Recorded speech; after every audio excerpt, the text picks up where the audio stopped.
नमस्कार, स्वागत है आपका हमारी खास पेशकश में। मैं हूं विवेक मित्तल। किन ट्रिगर से चलेगा बाजार, ये सबसे बड़ा सवाल है। क्योंकि हमने टैरिफ की टेंशन देखी, हमने जियोपॉलिटिकल रिस्क देखे, हमने डॉलर इंडेक्स में बहुत तेजी आती हुई देखी, हमने एफआईज की घर वापसी के लेकर काफ़ी कुछ हमने चिंताएं थी कि एफआईज आएंगे नहीं आएंगे।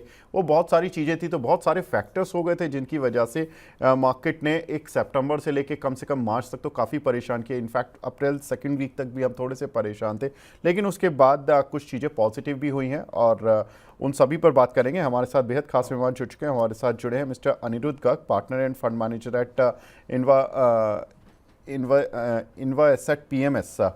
Anirudh ji, hi, good afternoon, thank you very much for joining in. Sir, मैंने देखा कि या मैंने जो आपकी टीम से जब बात हो रही थी तो मुझे पता चला कि you invested majority of your chunk in February, जब निफ्टी 22,000 के लेवल्स पर चल रहा था। तो अभी कितना, मतलब आपके पोर्टफोलियो में कितना रिटर्न आ गया जो आपने 22,000 के लेवल्स पर इन्वेस्ट किया? So, thank you firstly for having me. My Yes, pleasure. हमने अराउंड 18th ऑफ फरवरी के आसपास इन्वेस्ट करना शुरू किया था। तो हम ट्रांचेस में इन्वेस्ट करते हैं, we do not go all in on one day. Before that हमने इन्वेस्ट क्यों करा था, क्योंकि सितंबर around December 16th of December के आसपास जब स्मॉल कैप इंडेक्स ने अपना हाई लगाया था, उस टाइम पे हमें वैल्यूएशंस मार्केट के बहुत खराब लग रहे थे और हमें थोड़ा behaviour of the market, specially the investors में जो एक्सूबरेंस थी, एक ग्रीड दिखने लग गई थी, तो हमने मार्केट को एग्जिट किया था। वापस अब हमने जहां पे इन्वेस्ट किया है वहां पे हमें फेयर एट मैक्स था, वैल्यूएशंस हमें कंफर्टेबल लग रही थी और हमारे इन्वेस्ट करने के बाद हमें कहीं ना कहीं अराउंड 10 से 12% या 15% की रिटर्न आ गई है। चलिए, वेरी नाइस। क्योंकि इस मार्केट में आज अगर खड़े होकर कोई पूछे कि उनका रिटर्न क्या है, और अगर वो बताते हैं कि 10 से 12% भी रिटर्न है, मैं बोलता हूँ सर, अगर कोई बोलता है ना कि मेरा इस समय 2% भी पॉजिटिव रिटर्न है आज भी, तो वो एक बड़ी जीत है पिछले 6-7 महीनों की, अगर किसी ने इस पूरे फॉल को और इस पूरी वॉलेटिलिटी को जिसने झेला है। लेकिन सर, इस समय बाजार के 5 ट्रिगर्स जिस पर कि मैं एक एक करके आपसे बात करूंगा, इस पर मार्केट की थोड़ी सी चिंता भी है कुछ चीज़ों को लेकर, और कुछ चीज़ें सॉल्यूशन साइड पर भी जा रही हैं। पहला ट्रिगर इस समय अब जो बन गया है वो है भारत पाकिस्तान की टेंशन, क्योंकि ये जो कश्मीर में हुआ है उसके बाद से दोनों साइड थोड़ी सी एग्रेसिव साइड पर आ गई हैं। और अभी तक के जो प्रॉब्लम्स हुए थे उसमें सर्जिकल स्ट्राइक और जो पुलवामा अटैक में जो भी प्रॉब्लम्स हुई थी, उसमें भी छोटी मोटी जो स्ट्राइक्स हुई थी, उससे मार्केट ज़्यादा प्रभावित नहीं हुआ था। लेकिन इस बार कुछ लोग इस तरह की बात कर रहे हैं कि जो एलओसी है, जब जो पाक अधिकृत कश्मीर है, उसको लेकर कुछ ज़्यादा बड़ा विवाद बन सकता है, जैसे कि हमने इजराइल हमास के केस में देखा। अगर ऐसा होता है सर, ग्लोबली उनका असर नहीं पड़ा था, लेकिन जिन देशों की लड़ाई होती है, जिस रीजन में लड़ाई होती है, उस पर तो असर पड़ता होगा। अगर ऐसा हुआ तो क्या ये टेंशन है मार्केट के लिए, या मार्केट यहां से भी अनस्कैच्ड निकलेगा? देखिए, मार्केट में डिपेंड ये करता है कि फर्स्ट ऑफ ऑल हम वॉर एनालिटिक्स तो हम कर नहीं सकते। ये हमने over our 16-17 years of my experience I realize कि हम वॉर को जो एनालिसिस है वो जब भी करने की कोशिश करी है वो गलत ही रहा है। और मार्केट में एक बुल रन में आप एक चीज समझिए, market always feeds on bad news. तो अगर कोई ऐसा, अगर अटैक या कोई ऐसी कॉन्फ्लिक्ट एलओसी पे होती है, तो मार्केट, मुझे ऐसा लगता है, because it is now at comfortable valuations, तो वो बैड न्यूज को डाइजेस्ट करके और इंडियन मार्केट्स में एक अच्छी तेजी की तरफ बढ़ सकते हैं। ठीक है, तो मतलब अगर कोई ऐसी एस्केलेशन की न्यूज़ आती है तो नी जर्क रिएक्शन केवल एक दिन का होगा, या मतलब कुछ डेज का होगा, या मतलब रिकवर हो जाएगा ग्रेजुअली? आई थिंक, मुझे ऐसा लगता है कि नी जर्क रिएक्शन अगर कोई आता है, it should be an opportunity to buy. देखिए, bull run feeds on bad news, ये एक पुरानी saying है और बहुत ही ज्यादा इफेक्टिव है। अगर आप देखिए, कोविड में जब लो लगा तो 23rd ऑफ मार्च को, जिस दिन लॉकडाउन लगा, जिस दिन हम सबको ऐसा लगा जो कुछ हमने ऐसा देखा हमने अपनी लाइफ में पहले कभी नहीं देखा था। उसके बाद रशिया यूक्रेन वॉर हुई, एक न्यूक्लियर स्ट्राइक की बात चल रही थी। मेरे ऑफिस में मेरे क्लाइंट्स आके न्यूक्लियर स्ट्राइक एडवाइस कर रहे थे कि जी न्यूक्लियर स्ट्राइक हो जाएगी, ये हो जाएगा, वो हो जाएगा। वहां से हमने एक अच्छा बुल रन देखा। तो मार्केट अल्टीमेटली एक क्राइसिस में से, एक अनसर्टेनिटी में से हमेशा अपने रूट्स जमा के और एक नए बुल रन की तैयारी करती है। और मुझे लगता है ऐसा ही कुछ इस बार भी होगा। ठीक है सर। दूसरा ट्रिगर चीन अमेरिका टैरिफ जो प्रॉब्लम चली, देखिए टैरिफ वॉर सभी कंट्रीज़ के साथ हुआ अमेरिका का, लेकिन सबसे ज़्यादा जो गहराया वो चीन अमेरिका का था, क्योंकि वहाँ पर तो टैरिफ की रेट्स दोनों साइड से लगातार बढ़ाए जा रहे थे। अभी क्या लग रहा है, अब पिछले कुछ डेज से इस तरह के इंडिकेशंस मिल रहे हैं कि अमेरिका भी अपने स्टांस को लेकर सॉफ्ट हो रहा है, और चाइना ने भी कुछ चीज़ें कही हैं कि हम ट्रेड बैरियर्स को कुछ कम कर रहे हैं। यूएस की तरफ से भी ट्रंप के स्टेटमेंट आए हैं कि वो चाइना पर इतनी हाई ड्यूटी नहीं रखेंगे, लेकिन ज़ीरो भी नहीं करेंगे टैरिफ को, लेकिन हाँ कुछ एक लेवल तक लेकर आएंगे। मैं कल कुछ रिपोर्ट्स पढ़ रहा था कि 50 to 65% तक टैरिफ लेवल आ सकता है, अमेरिका ऐसा कर सकता है। हाउ डू यू सी कि ये अपॉर्चुनिटी है इंडियन मार्केट्स में इन्वेस्टर्स के लिए, कुछ एक सेक्टर्स में इन्वेस्ट करने के लिए, और अगर ये विवाद पूरा सुलझ जाता है चाइना अमेरिका का, तो क्या फोकस चाइनीज मार्केट पर शिफ्ट हो जाएगा ग्लोबल इन्वेस्टर्स का? जी देखिए, first of all to answer your second question कि क्या फोकस चाइनीज मार्केट्स पे शिफ्ट हो जाएगा, अगर हम 2008, जो सन 2008 द बिगेस्ट बियर मार्केट जो वर्ल्ड ओवर आया था, द लीमन क्राइसिस, तो उस टाइम पे अगर हम देखें चाइनीज मार्केट, हम उस टाइम 2250 में मार्केट में था, 2250 का इंट्रा डे लो लगाया था निफ्टी ने, और आज हम वहां से 10 टाइम्स पे बैठे हैं। तो इसका क्या डिफरेंस है? इसका डिफरेंस ये है बेसिकली, स्टॉक मार्केट वहीं फ्लरिश कर सकता है जहां पे ट्रस्ट है, और चाइना में कम्युनिस्ट सरकार होने के कारण ट्रस्ट नहीं है। They can clip the wings any time they want. So focus shift जब हम चाइना की बात करते हैं, तो मुझे ये लगता है कि आने वाले कुछ टाइम में with US China conflict rising, ये और ट्रस्ट डेफिसिट जो है वो बढ़ गया है, और आने वाले टाइम में और बढ़ेगा। जब अब सेकंड फर्स्ट क्वेश्चन के टैरिफ की बात, आई थिंक ये जो टैरिफ की बात है, ये एक लॉन्ग टर्म बात है, इट इज देयर नाउ। देखिए अब टैरिफ्स लगने हैं, और टैरिफ्स के साथ ही सबको एडजस्ट करना पड़ेगा। इन द लॉन्ग रन आपको फैक्ट्रीज भी डालनी पड़ेगी, बट ये बहुत लॉन्ग रन स्टोरी है। शॉर्ट टर्म फियर इसने क्रिएट किया है, जिसमें मार्केट में एक डिप आया। एंड देखिए, जैसे मैं आपको इससे पहले बता रहा था कि हमेशा एक शॉर्ट टर्म फियर किसी ना किसी ऐसी बात से जिसका आंकलन नहीं किया जा सकता, जैसे टैरिफ सबके लिए नई बात थी, आंकलन नहीं किया जा सकता, लोग 100 साल पुराने टैरिफ एक्ट्स पढ़ने लगे थे। अल्टीमेटली आपको अपनी वैल्यूएशन देखनी है, और देखना है मार्केट में कब कैपिचुलेशन हो रही है। आई थिंक इंडिया में वैल्यूएशन भी बेटर है, कैपिचुलेशन भी हो गई, और एक अपॉर्चुनिटी भी अराइज हुई। इसको हम अपॉर्चुनिटी की तरह क्यों नहीं देखते? आप देखिए चाइना प्लस वन अपॉर्चुनिटी कितने सेक्टर्स में, फार्मास्यूटिकल्स में, टेक्सटाइल्स में, बहुत अच्छी अपॉर्चुनिटीज अराइज हो रही है, और कहीं ना कहीं हमें इन अपॉर्चुनिटीज को ग्रैब करके in the GDP front also, in the stock market front also, एक अच्छा पैसा बनाया जा सकता है। चलिए, वेरी नाइस। तो यहाँ पर मार्केट के लिए ये अच्छी चीज़ है कि अगर कोई भी ट्रिगर आता है, तो कोई भी प्रॉब्लम आती है, तो एक अपॉर्चुनिटी, और आज तक जिन्होंने इसको अपॉर्चुनिटी समझा क्राइसिस को, वही पैसा कमा कर भी गए हैं। क्योंकि अगर हम पिछले कई क्राइसिस देखें, फॉर एग्जांपल कोविड वाला हो गया, रशिया यूक्रेन वॉर हो गया, अभी ये जो सितंबर से भी जो एफआईज की सेलिंग वाला जो एक प्रॉब्लम था, वो भी एक अपॉर्चुनिटी के तौर पर ही आया। फॉर एग्जांपल आप ही ने फरवरी में माल खरीदा, तो अभी आप प्लस में बैठे हुए हैं। सो सर, एक जो तीसरी चीज़ जो अपॉर्चुनिटी की बात हो रही है, कुछ लोग डरे हुए कि ट्रेड डील में इंडिया कुछ सेक्रीफाइस तो बड़े नहीं कर देगा अमेरिका के साथ, और ये ट्रेड डील कितनी जल्दी हो जाएगी, क्योंकि 9 जुलाई तक टैरिफ अभी डोनाल्ड ट्रंप ने उसमें डेफर कर दिया है।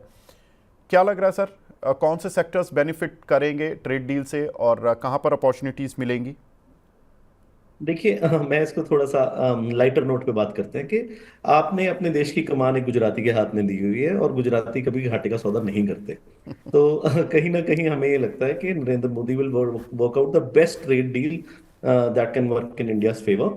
सेकेंडली, अगर कुछ नहीं भी होता है, किसी सेक्टर्स में हम एक्सपेक्ट बेटर करते हैं और आता उतना अच्छा नहीं है, तो किसी सेक्टर में उससे बेटर आएगा। सो इस ये एक वो टाइम है जिस टाइम पे आप बायस्ड नहीं हो सकते। आपको ये देखना पड़ेगा ऑब्जेक्टिवली, विदाउट पर्सनल बायस कि मुझे ये अच्छा लगता है या मुझे ये अच्छा नहीं लगता है। आपको ये देखना पड़ेगा कि actual on ground trade deal किस सेक्टर सेक्टर्स के फेवर्स में जा रही है। तो मुझे तो सबसे ज्यादा ये लगता है कि जो सेक्टर इनहेरेंटली स्ट्रांग है, जैसे हम्म। अगर हम इंडिया में बोले पुराने पौधे जो जिनको जो इंडियन गवर्नमेंट्स ने टैक्स ऑप्स वगैरह देके लगाए थे, सपोज करिए IT, pharmaceuticals, specially pharmaceuticals now, मुझे लगता है सीडीएमओ सीएमओ स्पेस में चाइना प्लस वन की तरफ से जो अपॉर्चुनिटी अराइज होगी सबसे ज्यादा इस सेक्टर में अराइज होगी, अगर हम चाइना प्लस वन की बात कर रहे हैं। क्योंकि हम अपनी कंपनी में रिलेटिव चेंज ढूंढते हैं। By relative change we mean कि कोई एक एडवांटेज जो एक कंपनी सेक्टर या ग्रुप को आज है जो पहले नहीं थी।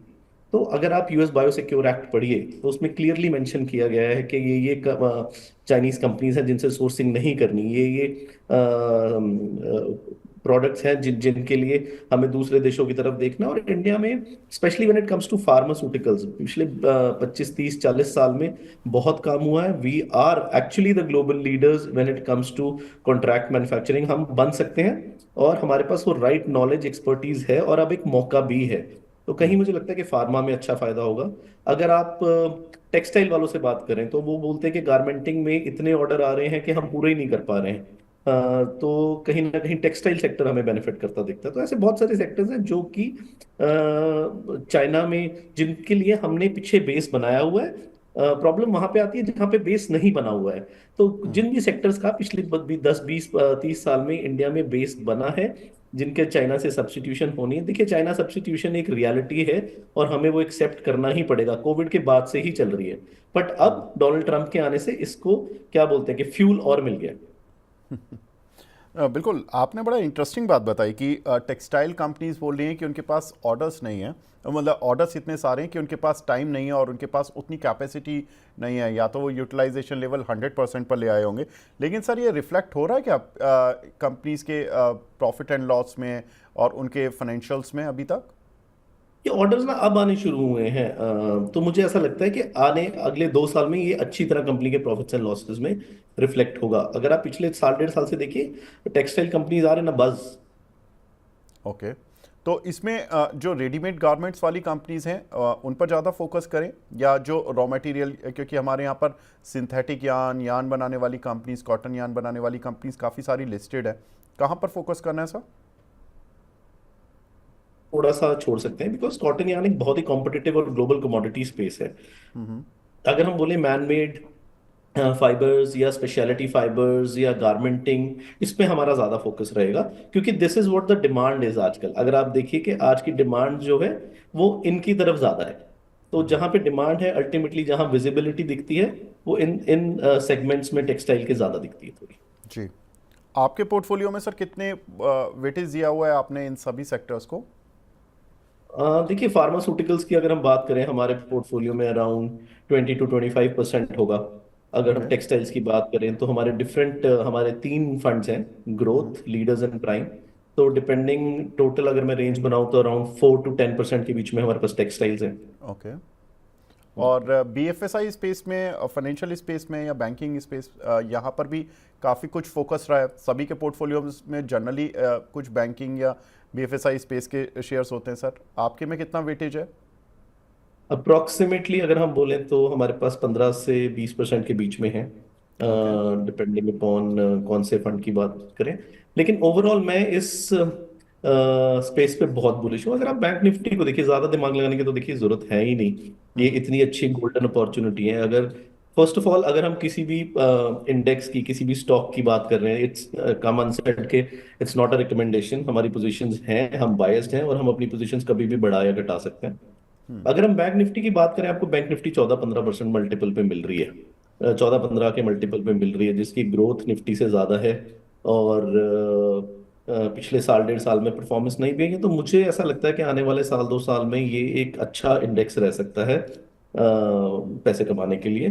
और मुझे कोई प्रॉब्लम भी नहीं दिख रही कि इंडियन बैंकिंग में कोई प्रॉब्लम नहीं है। अगर आप देखिए रेट ऑफ इंटरेस्ट कम हो रहे हैं, इन्फ्लेशन कंट्रोल में आ रहा है, कहीं ना कहीं प्राइवेट केपेक्स जो मिसिंग था वो कहीं ना कहीं अब अर्ली शूट्स उसके दिखने शुरू हुए हैं। थोड़ा सा ग्लोबल ग्रोथ अगर ठीक होता है तो और बेटर हो जाएगा। तो हमें कहीं ना कहीं हम बैंकिंग सेक्टर पे बीएफएसआई पे बहुत बुलिश हैं। ठीक है सर। वैसे मैंने कोविड के बाद देखा कि कोविड पर जो साल था 2020 वाला, उस समय पर बैंक निफ्टी 31,000 के आसपास था, और अगर आप उससे पहले भी ले लें 2019 में, तो 32,000 पर थी। अभी बैंक निफ्टी अब 55,000 आई है, और स्पेशली अगर हम पिछले 2 महीने का ट्रेंड उठाकर देखें, 1 महीने का स्पेशली, तो बैंक निफ्टी ने अच्छा जंप दिखाया है। ऑलमोस्ट अगर मैं अप्रैल मंथ की बात करूं तो ऑलमोस्ट 48,000 से 47,000 की रेंज से 55,000 पर आ गया। तो अगर मैं इस महीने को छोड़ दूं, अप्रैल वाले को, उससे पहले तक का चार्ट उठाकर देख रहा हूं, तो मुझे जो दिख रहा है कि बैंक निफ्टी ने 32 से 48,000 तक की रैली मेजरली दिखाई, जो कि which means almost 50% in last 4 years. तो इसको आप अंडर परफॉर्मेंस कहेंगे कि बैंक निफ्टी ने अंडर परफॉर्म किया in last 4 years compare to other sectors. For example कि रियल इस्टेट ने बहुत ज़बरदस्त रिटर्न दिए, फॉर एग्जांपल आपने स्पेशलिटी केमिकल्स में बहुत अच्छे स्पेस आए, आपने वाटर मैनेजमेंट और अलग अलग तरह की जो कंपनीज हैं उनमें mid cap public small cap sector में ही एनालिटिक्स देख लीजिए वगैरह। सर, बहुत अच्छे रिटर्न्स आए हैं। बैंकिंग अंडरवैल्यूड है या बैंकिंग मतलब सही में अब एक उस एनवायरनमेंट में आ गया कि जहां पे चलना ही चलना है? देखिए, अब आप इसको ना हमें कॉन्टेक्स्ट में देखना पड़ेगा। अगर हम 2021 की बात करें, 2021 तक बैंकिंग ठीक थी, पर उस टाइम पे वैल्यूएशन ऐसे हो गए थे। और इंटर चीजों का मैं मार्केट में देखता हूँ, एक तो क्या एक पर्टिकुलर सेक्टर या कंपनी ओवर ओन्ड है, और ओवर ओन्ड के साथ क्या वो एक्स्ट्रा ऑर्डिनरी एक्सपेंसिव है। जितनी भी कंपनीज थी, HDFC bank, Kotak Mahindra bank, अगर हम ICICI और एक्सेस को साइड पे छोड़ दे जो नहीं थे, ये बहुत ज्यादा एक्सपेंसिव हो गए थे। 6 प्राइस टू बुक पे ट्रेड हो रहे थे, वर्ल्ड के सबसे एक्सपेंसिव बैंक्स हो गए थे। इंडिया में मोस्ट ओवर ओन्ड थे। किसी को भी स्टॉक मार्केट में कुछ भी खरीदना है तो वो बोलते थे कि बैंकिंग इज मस्ट। तो इस कारण कभी ना कुछ सेक्टर्स में अंडर परफॉर्मेंस आ जाती है। नॉट एज कंपनीज, अगर आप कंपनीज की बात करें तो प्रॉफिट डिलीवरी ठीक थी, लेकिन कहीं ना कहीं एक्सपेंसिव, तो एक पीरियड ऑफ रेस्ट आ जाता है। I think that period of rest is now over, and coming 2 years should be very good for these sectors, because inherent growth तो है, क्वालिटी ऑफ मैनेजमेंट बहुत स्ट्रांग है। अगर आप ICICI की बात करें, कोटक की बात करें, बजाज फाइनेंस की बात करें, not recommendation at all, but they are wonderful wonderful managements, and that is unsaid. तो मुझे लगता है कहीं ना कहीं क्या कहते हैं कि बादल पिछले 2 साल से बैंकिंग पे थे, अगले 2 साल में banking should do very well. ठीक है सर, एक और टेंशन थी मार्केट को, वो थी एफआईज की सेलिंग। अगर मैं एफआईज का डेटा उठाकर देखूं तो एफआईज ने जम के सेलिंग की इंडियन मार्केट में। सितंबर वाज द लास्ट मंथ 2024 का, जहां पर कि उनकी बाइंग थी नेट में मंथली बेसिस पर। लेकिन उसके बाद एफआईज ने जो सेलिंग की है, अक्टूबर में करीब 1,14,000 करोड़, नवंबर में करीब 46,000 करोड़, और दिसंबर, जनवरी, फरवरी, मार्च में थोड़ा सा उनका नेट में बाय आ गया because of some adjustments in FTSE और जो MSCI वगैरह के हुए थे। और अप्रैल में भी अगर उनकी 11 अप्रैल तक देखें तो लगातार सेलिंग थी, हालांकि उसके बाद से थोड़ा सा सेंटीमेंट सुधरा है, लेकिन ओवरऑल अभी भी अप्रैल में नेगेटिव ही हैं एफआईज की सेलिंग ही रही है नेट अप्रैल में। क्या लग रहा है सर, एफआईज के लौटने की कोई वजह है? डॉलर इंडेक्स कारण बनेगा, या भारत के साथ डोनाल्ड ट्रंप के रिश्ते कारण बनेंगे, या फंडामेंटल वैल्यूएशन, या ट्रेड डील? क्या कह सकते हैं, क्या वजह होगी कि एफआईज हमारे देश में फिर पॉजिटिवली रिएक्ट करेंगे या माल खरीदेंगे? देखिए, मुझे ऐसा लगता है कि इसके कपल ऑफ रीजंस बनते हैं। फर्स्ट रीजन ये बनता है कि जब भी ग्लोबल ग्रोथ में प्रॉब्लम आती है, India becomes a very good place, because India में क्वालिटी भी है। अगर इंडिया में कमोडिटी एंड ओल्ड इकोनॉमी है, तो इंडिया में क्वालिटी भी है। Secondly, that India is a multifaceted stock market, तो आपको यहाँ पे जिस भी सेक्टर में पार्टिसिपेट करना है आप कर सकते हैं। थर्डली, जो पिछला रन आया जिस टाइम पे एफआईआईज ने इतना माल बेचा, वो एक ओल्ड इकोनॉमी रन था। ओल्ड इकोनॉमी रन में एफआईआईज वैसे ही बहुत कम पार्टिसिपेट करते हैं, क्योंकि वो एक क्वालिटी के बायर होते हैं, और उनकी सेलिंग इसलिए आई क्योंकि क्वालिटी इंडिया में एक्सपेंसिव ही बहुत हो गई थी। अगर हम पिछले एशियन पेंट्स की बात करें, आपको एक 12%, 12 से 16% बढ़ने वाली कंपनी, अगर मैं 16% हायर एंड पे भी बोलूं, 12 से 16% बढ़ने वाली कंपनी 120 मल्टीपल पे मिल रही है, जो कि वर्ल्ड में कहीं नहीं है। तो एफआईएस का खुद का जो होल्डिंग था वो बहुत महंगा हो गया था। दूसरी चीज में जिसमें ग्रोथ थी, उसमें वो इतने कंफर्टेबल पार्टिसिपेंट्स नहीं है। तो इसलिए एफआईआईज, आई बिलीव, इंडिया में नेट सेलर रहे, और आने वाले कुछ टाइम में भी अगर रहते हैं तो मुझे लगता है कि हाँ, ये रह सकते हैं। बट आई बिलीव दिस, ये रन जो यहाँ से शुरू हुआ है, इसमें कहीं ना कहीं एफआईआईज को लौटना ही पड़ेगा। उनके पास ऑप्शन ही नहीं है, बिकॉज इंडिया में ग्रोथ अपॉर्चुनिटीज अभी भी बहुत ज्यादा है। एंड मैं ये कह सकता हूँ कि अभी शुरू हुआ है मतलब ये इंडिया की जो चाइना प्लस वन अपॉर्चुनिटीज हैं, क्योंकि हम स्ट्रैटेजिकली डेमोग्राफिकली ऐसी जगह प्लेस्ड हैं कि एक लार्ज इकोनॉमी जो चाइना को टक्कर दे सकती है, और जो किसी ना किसी सेक्टर्स में दे भी, मतलब टक्कर नहीं दे सकती बट एक वैक्यूम जो क्रिएट यूएस चाइना रिलेशंस की वजह से हो रहा है, उसको सबसे ज्यादा इंडिया ही फुलफिल कर सकती है। तो एफआई इसको जहां पे अगर अपॉर्चुनिटी मिलती है कहीं ना कहीं आएंगे, और नहीं भी आते हैं तो हमारे जो रिटेल इन्वेस्टर्स हैं, हमारी जो इंडियन रिटेल है, कहीं ना कहीं वो उसको आज की डेट में पूरा कर रही है। और एफआई इसके बेचने का एक और रीजन भी मैं सोचता हूँ, जब इंडियन रिटेल में इतना ज्यादा पैसा आ रहा है, तो एफआई जो इतने सालों से इन्वेस्टर्स थे, अगर उनको कुछ एग्जिट लेने का मौका मिल रहा है, तो I think FI all over the world do this. The only reason thing I believe कि कहीं ना कहीं जो ये जो टैक्स एफआईए पे लगाया, capital gain tax, long term capital gains tax, ये गवर्नमेंट की तरफ से बहुत नेगेटिव मूव थी। वर्ल्ड में उनको कहीं नहीं लगता, तो इंडिया में क्यों हम उनसे long term capital gain tax लें? क्योंकि अल्टीमेटली वो एक इम्पॉर्टेंट पार्ट है हमारे जर्नी के। सो कुछ चीजें अगर इंप्रूव करती हैं, जैसे अगर गवर्नमेंट इसको रोल बैक करती है, जो मुझे लगता है उनको करना चाहिए, तो हमें एफआई इसकी वापसी इंडिया में वापस आते हुए दिखने चाहिए। ठीक है। लेकिन सर कैपिटल गेन टैक्स जुलाई में बजट में लगा था और उसके बाद भी वो सितंबर तक तो बाय कर रहे थे, तो उनको ऐसा क्या था कि वो 2 महीने बाद वो सेलर बने?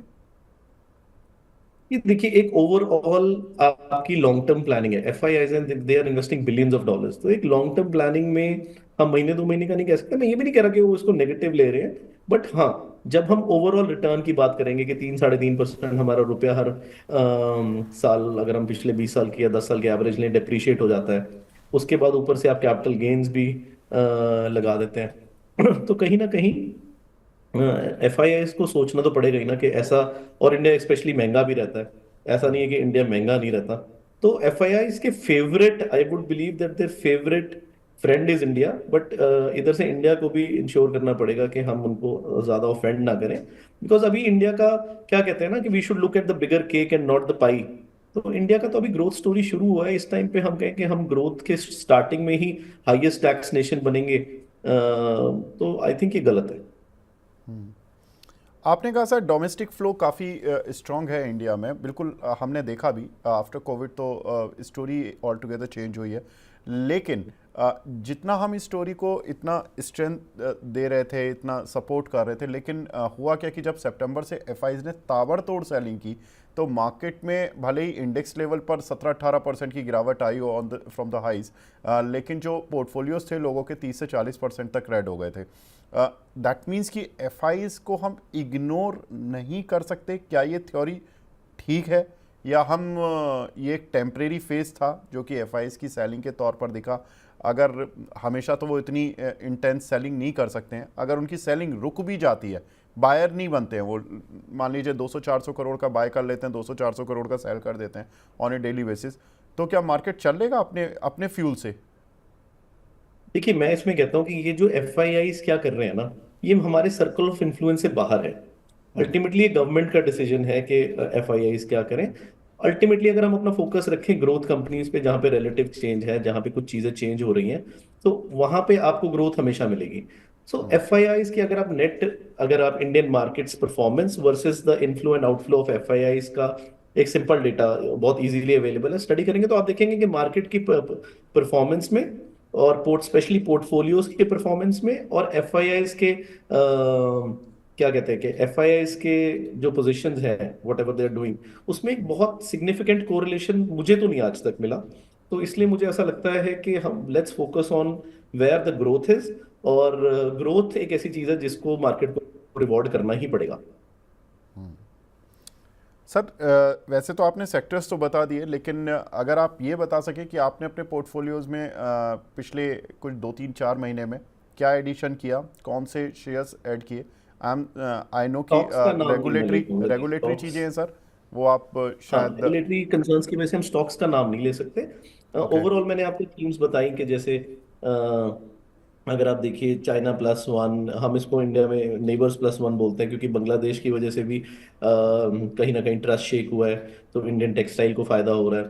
फिर हमें देखिए, जैसे अभी आप बता रहे थे कि कोविड के बाद तो गेम चेंज हुआ है, तो जितनी भी स्टॉक मार्केट इंटरमीडिएटरी कंपनीज हैं, चाहे वो कोई एक्सचेंजेस हैं, चाहे वो कोई डिपॉजिटरीज हैं, चाहे अच्छे ब्रोकर्स हैं, चाहे अच्छे वेल्थ मैनेजर्स हैं, इनको पहले एक साइक्लिकल कैटेगरी में डाला जाता था, तो उनको वो मल्टीपल नहीं दिया जाता था। अब retail is here to stay. ठीक है, बीच में फॉल्स आएंगे, डरेंगे, क्या कहते हैं कि आपके जो इनफ्लोज हैं वो कभी बढ़ेंगे कभी घटेंगे, but overall this has become, I would say we have seen a significant shift from the FD culture to the equity culture.